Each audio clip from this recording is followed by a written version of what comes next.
Assalamualaikum warahmatullahi wabarakatuh. Saya Silvi Zain Adistin, mahasiswi semester 3 Fakultas Hukum Universitas Juanda Bogor. Di sini saya akan mereview jurnal HAN pada pertemuan ke-10 tanggal 25 November tahun 2021 yang diampu oleh Dr. Haji Dedi Mulyadi SHMH serta Dr. M. Rendi Aridayandi SHMH. Adapun judul jurnal yang akan saya review yaitu gangguan stres pasca trauma pada korban pelecehan seksual dan perkosaan yang ditulis oleh Weni Lestari. Dewasa ini semakin banyak kasus pelecehan seksual dan perkosaan yang menimpa anak-anak dan remaja. Kasus pelecehan seksual dan perkosaan sebagian besar menimpa anak-anak dan remaja putri.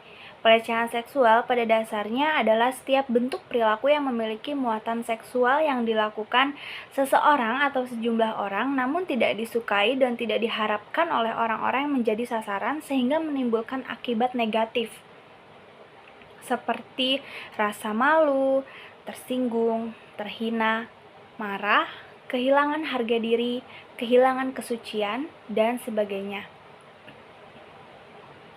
Pada diri orang yang menjadi korban pelecehan seksual yang terjadi pada anak memang tidak sesederhana dampak psikologisnya.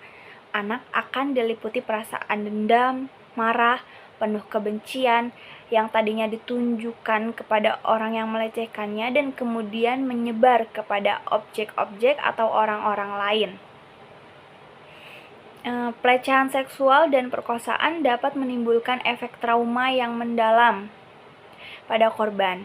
Korban pelecehan seksual dan perkosaan dapat mengalami stres akibat pengalaman traumatis yang telah dialaminya. Gangguan stres yang dialami korban pelecehan seksual dan perkosaan seringkali disebut gangguan stres pasca trauma atau Post Traumatic Stress Disorder atau PTSD. PTSD ini merupakan sindrom kecemasan, labilitas autonomik, ketidakrentanan emosional, dan kilas balik dari pengalaman yang amat pedih itu setelah stres fisik maupun emosi yang melampaui batas ketahanan orang biasa. PTSD sangat penting untuk diketahui. Selain karena banyaknya kejadian bencana yang telah menimpa kita, PTSD juga dapat menyerang siapapun yang telah mengalami kejadian traumatik dengan tidak memandang usia dan jenis kelamin. Perkosaan adalah salah satu kejahatan paling keji. Dalam sejumlah kasus, korban kehilangan nyawanya. Dalam banyak kasus lain, meski hidup, korban mungkin akan merasakan dampak kejahatan itu seumur hidup. Masalah yang dihadapi korban akan menjadi semakin rumit seandainya tertular HIV atau hamil. Bila mengandung janin dari isi pelaku perkosaan, secara hukum tetap tidak diizinkan menggugurkan kandungan. Namun, bila memutuskan untuk tetap melahirkan, tidak mudah untuk menerima kenyataan bahwa bayi yang dilahirkannya adalah buah perkosaan. Berikut ada gejalanya, yaitu tipologi gejala PTSD. Sebagai gangguan berupa kecemasan yang timbul setelah seseorang mengalami peristiwa yang mengancam keselamatan jiwa atau fisiknya. Peristiwa trauma ini bisa berupa serangan kekerasan, bencana alam yang menimpa manusia, kecelakaan atau perang.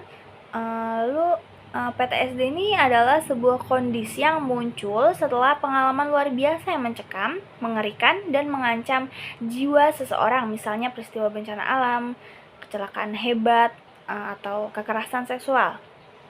Lalu gangguan selanjutnya ada kriteria diagnostik.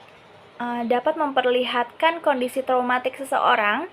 Orang yang telah terpapar dengan suatu kejadian traumatik di mana dari ciri berikut ini dapat ditemukan, yaitu orang yang mengalami, menyaksikan, atau dihadapkan dengan kejadian yang berupa ancaman kematian atau kematian yang sesungguhnya, atau cedera yang serius, atau juga ancaman kepada integritas fisik dari sendiri atau orang lain, atau juga respon berupa rasa takut yang kuat dan rasa tidak berdaya atau selalu dihantui perasaan takut yang berlebihan.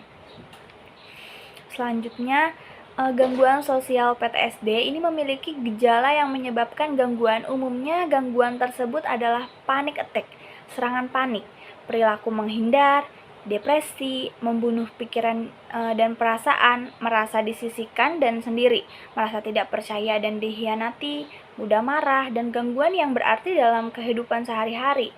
panic attack atau serangan panik. Anak remaja mempunyai pengalaman trauma dapat mengalami serangan panik ketika dihadapkan atau menghadapi sesuatu yang mengingatkan mereka pada trauma. Serangan panik meliputi perasaan yang kuat atas ketakutan atau tidak nyaman yang menyertai gejala fisik dan psikologis. Gejala fisik meliputi jantung berdebar, berkeringat, gemetar, sesak nafas, sakit dada, sakit perut, pusing, merasa kedinginan, badan panas, mati rasa. Lalu ada pengobatan PTSD.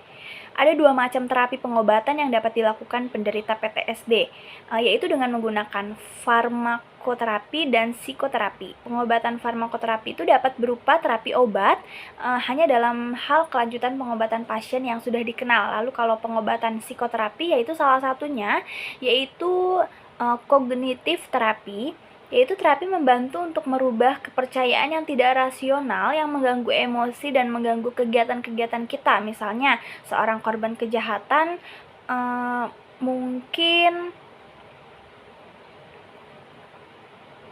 menyalahkan diri sendiri karena tidak hati-hati. Tujuan kognitif terapi adalah mengidentifikasi pikiran-pikiran yang tidak rasional, mengumpulkan bukti bahwa pikiran tersebut tidak rasional untuk melawan pikiran tersebut yang kemudian mengadopsi pikiran yang lebih realistik untuk membantu mencapai emosi yang lebih seimbang. Jadi, ketika seseorang mengalami kekerasan atau pelecehan secara seksual, secara fisik maupun psikologis, maka kejadian tersebut dapat menimbulkan suatu trauma yang sangat mendalam dalam diri seseorang tersebut, terutama pada anak-anak dan remaja. Kejadian traumatis tersebut dapat mengakibatkan gangguan secara mental, yaitu PTSD. Tingkatan gangguan stres pasca trauma berbeda-beda bergantung seberapa parah kejadian tersebut mempengaruhi kondisi psikologis dari korban. Untuk menyembuhkan gangguan stres pasca trauma pada korban kekerasan atau pelecehan seksual diperlukan bantuan, baik secara medis maupun psikologis, agar korban tidak merasa tertekan lagi dan bisa hidup secara normal kembali seperti sebelum kejadian trauma.